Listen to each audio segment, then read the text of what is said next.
ආයුබෝවන් යාළුවනේ ඔන්න මේ අලුත් අවුරුද්දට ජීවිතේ පළවෙනි වතාවට කැවුම් හදන කෙනෙක්ට වුණත් රසට ලස්සනට කොණ්ඩ කැවුම් හදාගන්න මම කියලා දෙනවා. ලොකු වෙලාවක් යන්නෙත් නැහැ, වර්ධින්නෙත් නැහැ. සාම්ප්‍රදායික විදිහට හදන්නත් පුළුවන්, මම කියා දෙන විදිහට හදන්නත් පුළුවන්. ඔන්න මුලින්ම මම තේ කහට එකක් හදාගෙන තිනවා. හොඳ තද කහටට හදාගන්න. ඒ වගේම ඇඟිල්ල දාන්න පුළුවන් ගන්න හොඳට නිවෙනකම් මේක තියාගන්න. රස්නේ පිටින් නම් ගන්න එපා. ඊට පස්සේ මෙන්න මේක කප් එකකින් මම සුදු හාල් පිටි කප් දෙකක් එකතු කරගන්නවා. එකම කප් එකෙන් සුදු හාල් පිටි කප් දෙකක්. එතකොට ඒ කප් එකෙන්ම පාන් පිටි කප් එකක්.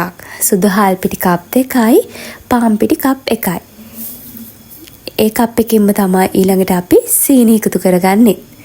ඉතින් මාගාව තියෙන ලොකු කැට සීනි නිසා මම කප් එක උඩටම ගන්නෙ නැහැ. කප් එකෙන් චූට්ටක් අඩුවෙන් ගන්නෙ.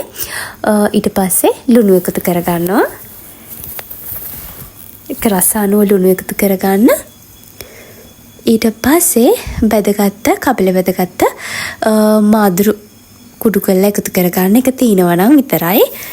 ඊට පස්සේ මේ විදිහට මේ ටික හොඳින් අතින් කවලම් කරගෙන අපි අර කලින් හදාගත්ත තේ කහට එකෙන් මේක අනා ගන්න තියෙන්නේ. එක පාට වතුර ගොඩක් දාන්න එපා. මෙන්න මේ ගානට වතුර දාලා ඊට පස්සේ සීනි කැට දිය වෙනකන් අතින් හොඳට කලවම් කරන්න. බලන්න සීනි කැට ටික දිය වෙනකොට අපේ පිටි මිශ්‍රණය හොඳට තුනී වෙනවා. එක පාට වතුර ගොඩක් දැම්මොත් එහෙම අපිට ආයි හාල් පිටි දාලා අපේ පදම වර්ධිනවා.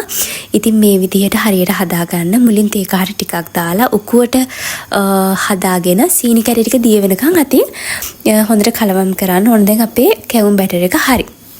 ඊට පස්සේ තෙල් වළඳක් මේ විදිහට ලිපේ තියන්න. වළඳ ගොඩාක් උඩට තෙල් දාන්න එපා. එතකොට කොණ්ඩ කැවුම හදන්න අමාරුයි. ඊට පස්සේ මෙන්න මේ විදිහ මම අරන් තියෙන පීරිස්කෝප්පයකුයි ප්ලේට් එකකුයි නැත්තම් බිමට වැක්කිරෙනවා කැවුම් පිටි ටික. ඊට පස්සේ මෙන්න මේ විදිහට ඒ කප් එකට කැවුම් පිටි දාලා හැන්දයි කෝරයි ලෑස්ති කරගන්න. කැවුම් ටික බාන්නත් භාජනයක් ලෑස්ති කරගන්න. තෙල් ටික රත් වුණාට පස්සේ ලිපේ ගින්දර මෙන්න මෙහෙම මධ්‍යම ප්‍රමාණයට හදාගන්න.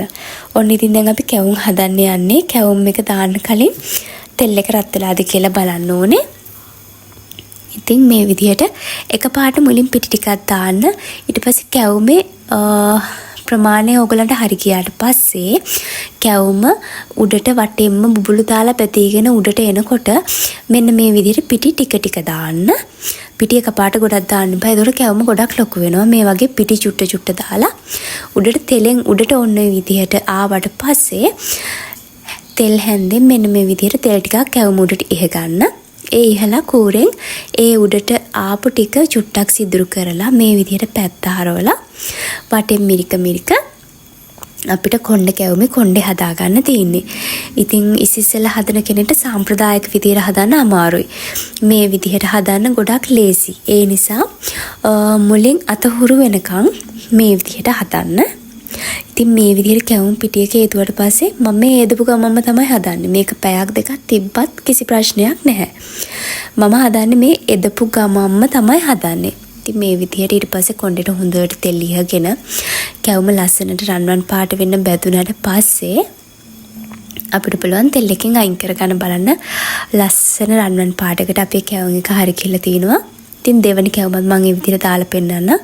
තමන්නේ කැවුමේ ප්‍රමාණය හරියනකම් එකපාරට කැවුම් පිටි මිශ්‍රණය ටිකක් දාලා ඊට පස්සේ කැවුම උඩට තෙලෙන් බැදීගෙන එන්න ගත්තට පස්සේ ටික දාලා තෙලෙන් උඩට එනකන් ඉඳලා ඒ ටිකට තෙල් චුට්ටක් කියලා මෙන්න මෙහෙම කූරෙන් චුට්ටක් සිදුරු කරගන්නවා. ඒ සිදුරු කරගෙන මෙන්න මෙහෙම පැත්ත හරවලා චුට්ටක් හැන්දෙන් තද කරන ගමන් කූරෙන් මේ කැවුම කරකවන්න. එතකොට ලස්සනට අපිට කොණ්ඩ කැවුම හදාගන්න පුළුවන්. චුට්ටක්වත් වරදින්නේ නැහැ. ඉතින් මේ විදිහට හැදුවාම සීනි වැඩි වෙන්නෙත් නැහැ.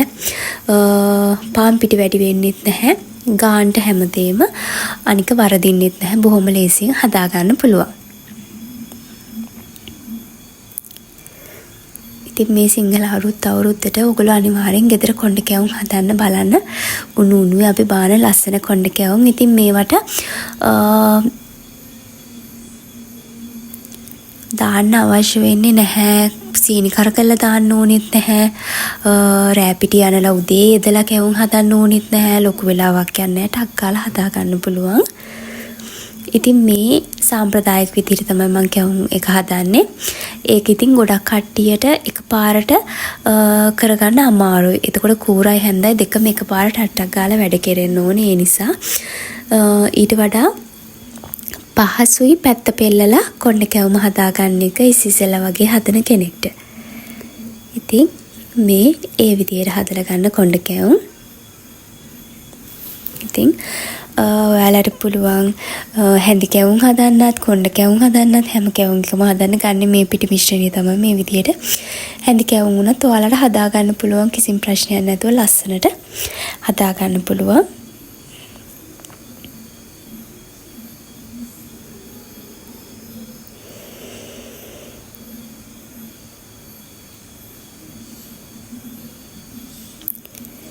ඉතින් මේ තින්නේ අපි හදාගත්ත හැඳි කැවුම. බලන්න කොච්චර ලස්සනයිද කියලා හොඳට පිපිලා ඇවිල්ලා තිනවා.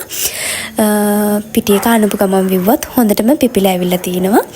ඉතින් මම හිතනවා ඔයාලා මේ වීඩියෝ එක බලලා අනිවාර්යෙන් මේ පාර සිංහල අලුත් අවුරුද්දට ඔයාලා ගෙදර කැවිලි හදයි කියලා කොණ්ඩ කැවුම් හදයි කියලා හැම කැවිලි වර්ගයක්ම ලේසියෙන් සරලම විදිහට හදන්න මම ඔයාලට කියා දීලා තිනවා.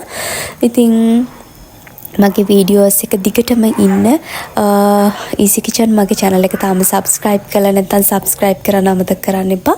ඉතින් මේ විදියට ලේසියට පහසුවට කෑම හදන්න ඉස්සරහටිත් ඔයාලට මම වීඩියෝස් අරගෙන එන්නම්. ඉතින් මේ අලුත් අවුරුද්දට අනිවාර්යෙන් ඔයගොල්ලෝ ගෙදර සේරම කැවිලි හදන්න. ඉතින් හැම කෙනෙක්ටම බොහොම ස්තුතියි මගේ වීඩියෝ එක බලුවට.